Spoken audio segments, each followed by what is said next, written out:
یہ واقعہ پاکستان کے ایک چھوٹی سی جگہ شیخوپورہ کے قریبی علاقے میں ہوا ہے۔ یہ ایک پرانی چھوڑی ہوئی مینٹل ہاسپٹل کی کہانی ہے، جہاں کچھ دوستوں کا گروپ ایکسپلور کرنے گیا تھا۔ یہ لوگ شروع سے شہری بستیاں اور پرانی جگہوں کی کھوج میں انٹرسٹڈ تھے، لیکن اصل میں بہت کم ایکسپلور کرنے نکلتے تھے۔ جو کچھ مرتبہ نکلے انہوں نے عجیب و غریب جگہیں دیکھیں۔ میں آپ کو اس جگہ کی ایگزیکٹ لوکیشن تو نہیں بتا سکتا، لیکن یہ ایک پرانی مینٹل ہاسپٹل ہے جو شیخوپورہ اور لاہور کے درمیان پڑتی ہے۔ یہ جگہ صرف ایک خالی اور ویران عمارت نہیں، بلکہ ایک پوری جگہ تھی جس میں کچھ اور بلڈنگز بھی شامل تھیں، جو کہ زمین میں ٹینلز کے ذریعے ملی ہوئی تھیں آپس میں۔ عجیب بات یہ تھی کہ یہ جگہ بالکل سنسان تھی، مگر ایک پولیس اسٹیشن اس کے قریب ہی ہے۔ ہم سمجھتے تھے کہ پولیس کا اتنا قریب ہونا اور سزا کا خطرہ ہمیں روک دے گا، مگر آپ اندازہ کر سکتے ہیں کہ ایسا نہیں ہوا۔ اس جگہ کے مطابق کہا جاتا ہے کہ یہاں رات بھر آوارہ لوگ رہتے ہیں، اور جگہ کا مالک اس کو اپنی شوٹنگ رینج کے طور پر بھی استعمال کرتا ہے۔ عمارتیں گولیوں کے نشانوں سے بھری ہوئی ہیں۔ وقت گزرنے کے ساتھ ساتھ میں سوچتا ہوں کہ اس جگہ کو ایکسپلور کرنا انتہائی بے وقوفی تھی ہماری، مگر یہ کہانی دینے والی تھی ہمیں۔ اس رات میرے ساتھ میرے دوستوں کا گروپ تھا، کاشف، رضا، بلال اور عدنان۔ ہم سب بچپن سے دوست تھے اور جب بھی کہیں نکلتے کاشف گروپ کا لیڈر ہوتا تھا۔ اس رات بھی اس نے کیجولی طور پر کہا، چلو ایک پرانی چھوڑی ہوئی مینٹل ہاسپٹل کو ایکسپلور کرتے ہیں۔ اس کا کہنا ایسے تھا جیسے وہ صرف برگر کھانے یا کولڈ ڈرنک لینے کا مشورہ دے رہا ہو۔ صرف وہی تھا جو اندر جانا چاہتا تھا، لیکن کیونکہ وہ لیڈر تھا ہم سب اس کے ساتھ نکل پڑے۔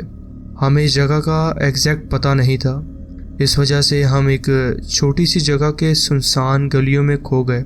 یہ دسمبر کی رات تھی، رات کے 10 بج رہے تھے اور اندھیرا اس قدر گہرا تھا جیسے رات کے 2 بجے کا وقت ہو۔ ہم ادھر ادھر گھوم رہے تھے اور واپس جانے کا سوچ رہے تھے جب میں نے مذاق میں کہا، ٹارچ سے روشنی مارو، شاید دکھ ہی جائے۔ یہ صرف ایک مذاق تھا، لیکن رضا نے سچ میں اپنی ٹارچ جلا دی۔ پھر ہم نے بھی اپنی ٹارچیں جلائیں اور اندھیرے میں جگہ ڈھونڈنا شروع ہو گئے۔ 10 سے 15 منٹ گزر گئے، مگر پھر مجھے ایک عجیب سا احساس ہوا جیسے کوئی ہمیں دیکھ رہا ہو۔ پھر میں نے اندھیرے میں ایک پرانی ویران سی عمارت کا سایہ دیکھا جو ہماری گاڑی سے کچھ ہی دور تھا۔ میں نے دھیمی آواز میں کہا، وہ رہی۔ کاشف نے اپنی گاڑی ایک مہنگی کالونی کے پاس پارک کی جو ہاسپٹل کے قریب تھی۔ بلال اور عدنان نے فوراً کہہ دیا کہ وہ اس جگہ کے اندر نہیں جائیں گے۔ میں نے بھی انکار کیا، مگر کاشف اور رضا نے مجھے منا لیا۔ اب مجھے افسوس ہو رہا تھا کہ میں نے یہ جگہ کیوں ڈھونڈی۔ ہم ایک کیچڑ بھری جگہ سے گزرتے ہوئے ایسی راہ تک پہنچ گئے جو ہاسپٹل کے پیچھے جا رہی تھی۔ یہ راستہ جھاڑیوں اور کانٹوں سے بھرا ہوا تھا۔ ہم سنبھل کے چل رہے تھے، لیکن رضا بڑے آوازوں کے ساتھ ٹارچ گھما رہا تھا جو بالکل اپوزٹ تھا چپ چاپ رہنے کا۔ آخر ہم عمارت کے پچھلے حصے تک پہنچ گئے۔ سامنے ایک پرانا ریڈیو ٹاور بھی نظر آ رہا تھا۔ ہر طرف شیشے کے ٹکڑے، زنگ لگے ڈبے اور دیواریں گرتی ہوئی نظر آ رہی تھیں۔ ہم نے ایک پرانا سا دروازہ دیکھا اور کچھ دیر اس کے قریب رک کر سنا کہ اندر کوئی ہے یا نہیں، لیکن سب کچھ سنسان تھا۔ مجھے عجیب سی گھبراہٹ محسوس ہو رہی تھی۔ چھت کی سیلنگ تک لٹک رہی تھی، دیواروں پر بیکار سی ڈرائنگز بنی ہوئی تھیں، اور جگہ پرانی دواؤں کے ڈبوں سے بھری ہوئی تھی جو 90s کی لگ رہی تھی۔ ہم اوپر تیسری منزل تک گئے جہاں پانی ٹپک کر زمین کو گلاتا جا رہا تھا۔ نیچے اترنے کا صرف ایک ہی راستہ تھا۔ جو دیوار ہمارے سامنے تھی اس پر لکھا تھا، دوزخ کا دروازہ۔ یہ دیکھ کر میری جان نکل گئی۔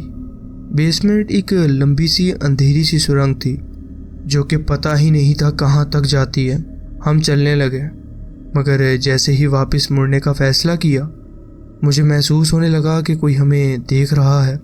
ہر بار جب میں پیچھے دیکھتا مجھے لگتا کہ کوئی مجھے گھور رہا ہے۔ جب ہم واپس نکلے تو کاشف اچانک رک گیا۔ چپ رہو، اس نے دھیمی مگر سخت آواز میں کہا۔ پھر وہ جھکا اور ہم سب بھی چپ چاپ نیچے بیٹھ گئے۔ اس نے دھیمی آواز میں کہا، کوئی ہے، ایک گاڑی نہیں، ایک ٹرک، جو راستہ ہم نے اندر آنے کے لیے یوز کیا تھا اس کے برعکس ایک کچا راستہ تھا جس کی دوسری طرف ایک پک اپ ٹرک کھڑی تھی۔ یہ گاڑی پہلے نہیں تھی، اس کا مطلب کوئی ہمارے اندر جانے کے بعد آیا تھا وہاں۔ ہمارے دماغ میں بس ایک ہی سوچ تھی، کہیں یہ جگہ کا مالک تو نہیں؟ جو آدمی ایک پرانی ہاسپٹل کو گولیوں سے بھرتا ہو، وہ ہمارے لیے کتنا خطرناک ہو سکتا تھا۔ یہ سوچ کر ہی رونگٹے کھڑے ہو گئے۔ کاشف دھیرے سے اس ٹرک کے پاس گیا اور چیک کیا، کوئی نہیں تھا۔ ہم نے فوراً واپس جانے کا فیصلہ کیا، لیکن جیسے ہی ہم رات کے اندھیری گلیوں میں لوٹنے لگے، اچانک ایک تیز آواز گونج اٹھی، جیسے کوئی کچھ ٹوٹنے کی آواز، پھر ایک اور پھر تیسری آواز۔ ہمیں فوراً سمجھ آیا کوئی یہاں تھا اور اس کے ہاتھ میں بندوق تھی۔ جی ہاں، وہ گولی چلنے کی آواز تھی۔ ہم بنا کچھ کہے بھاگ کر واپس اپنی گاڑی تک پہنچے اور فوراً نکل گئے۔ راستے میں ہم ایک پیٹرول پمپ پر رکے، جہاں کاشف نے پیٹرول بھروایا اور باقی سب نے کولڈ ڈرنکس لیں۔ میری سانس ابھی تک تیز تھی۔ ہم سب چپ تھے، لیکن ہم سب وہاں واپس بھی گئے تھے، لیکن اس دفعہ دن کے وقت، اور اس دفعہ وہاں اور لوگ بھی تھے جو اس جگہ کو ایکسپلور کرنے آئے ہوئے تھے۔ میں اب بھی یہ سوچتا ہوں کہ دوبارہ رات کو واپس جاؤں، اگر کچھ عجیب ہوا تو ضرور بتاؤں گا، مگر اگر آپ یہ جگہ ڈھونڈ بھی لیں تو میرا مشورہ ہے کہ آپ اس جگہ کے اندر مت جانا، خاص کر رات کو۔ یہ تھا میرا واقعہ جو میں آپ کے ساتھ شیئر کرنا چاہتا تھا۔ جی بہت بہت شکریہ، آپ نے اپنی کہانی ہمارے ساتھ شیئر کی۔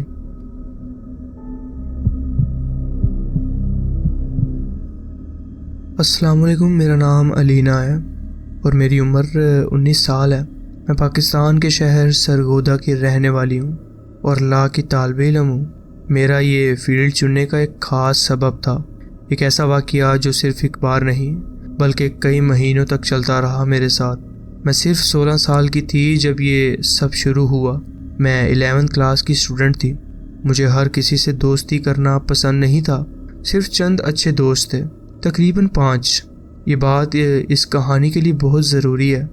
اس رات کا ذکر ہے جب میں اور میری 3 دوست ایک لوکل کیفے پر گئے ہوئے تھے۔ میرے دوستوں کے نام اس واقعے میں بدل رہی ہوں، انہیں ہم جنید، لائبہ اور ماہی کہہ کر پکاریں گے۔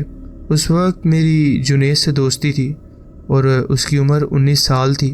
جنید اپنے چھوٹے بھائی کو بھی ساتھ لے آیا جو 16 سال کا تھا۔ اسے ہم اس سٹوری میں علی کہہ کر بلائیں گے۔ اس رات سب کچھ ٹھیک تھا۔ ہم مزید گھنٹے گزار کر واپس گھر چلے گئے۔ اگلے کچھ دنوں میں علی مجھ سے زیادہ گھل مل گیا۔ پہلے تو یہ معمولی بات لگی، لیکن دھیرے دھیرے اس کے میسیجز بڑھنے لگے۔ پھر کب مل رہے ہیں؟ کیا تم پھر سے کہیں چلو گی؟ میں سمجھ رہی تھی کہ وہ بس دوستی کرنا چاہتا ہے، کیونکہ سنا تھا کہ اس کے بہت کم دوست ہیں۔ کئی مہینے گزر گئے اور علی سے میری دوستی گہری ہوتی گئی۔ میں اس کے گھر جاتی، اس کے والدین سے بھی دوستی ہو گئی، مگر پھر ایک عجیب چیز ہونے لگی، رینڈم کالز۔ پہلے کبھی کبھی کال آتی تھی، میں اٹھاتی تو صرف سانس لینے کی آواز سنائی دیتی۔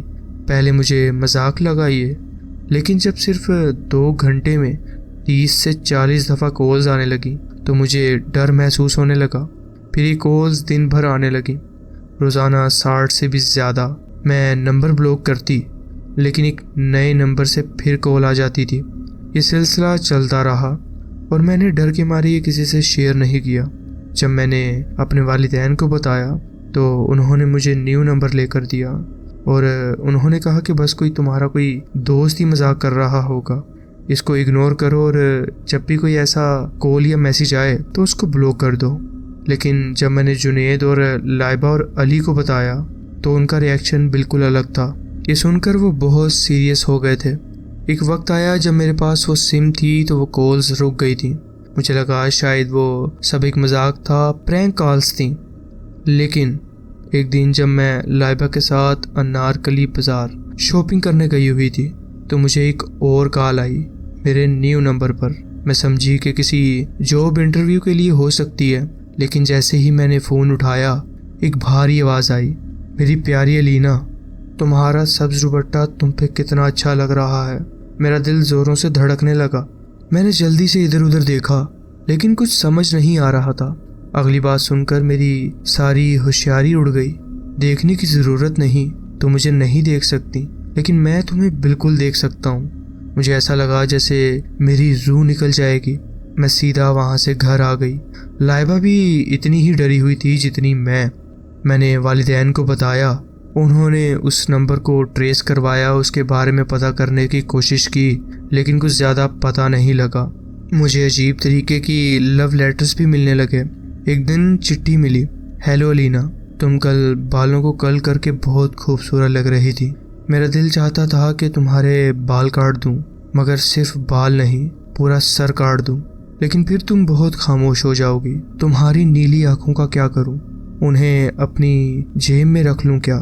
میں یہ پڑھ کر تھر تھر کانپ رہی تھی۔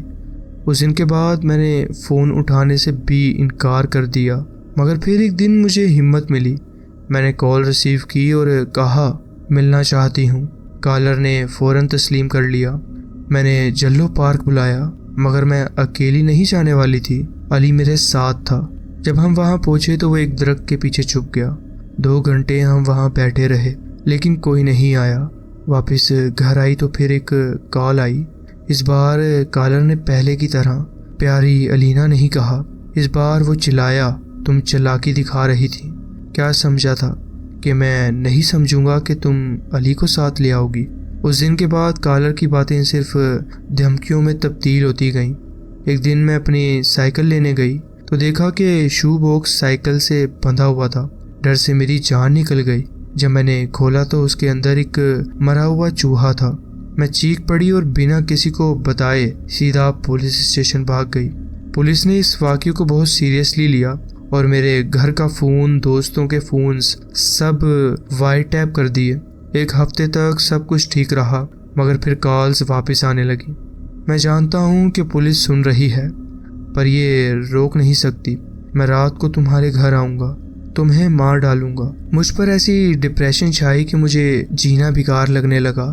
مگر ایک دن 19 جولائی 2016 میں جنید کے گھر بھی جب ڈور بیل بجی، جنید نے دروازہ کھولا۔ سامنے 3 پولیس آفیسرز تھے۔ ایک آفیسر جو کیس سنبھال رہا تھا میرے سامنے آیا اور صرف 2 لفظوں میں بولا، سب ختم ہو گیا ہے۔ میں سمجھ نہیں پائی۔ تبھی ان کے ساتھ والے پولیس آفیسر نے علی کو گرفتار کر لیا۔ یہ دیکھ کر میری جان نکل گئی۔ علی، یہ کیا ہو رہا ہے؟ میں نے چیخ کر پوچھا۔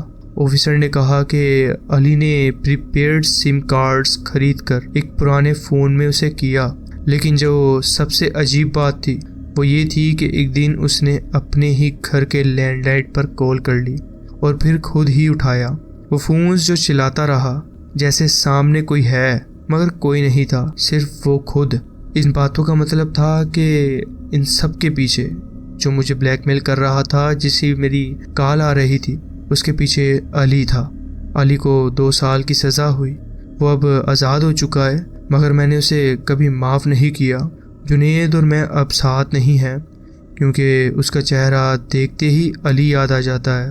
بس اتنا کہہ سکتی ہوں، میں علی کو دوبارہ کبھی نہیں دیکھنا چاہتی۔ یہ تھا میرا واقعہ جو میں آپ کے ساتھ شیئر کرنا چاہتی تھی۔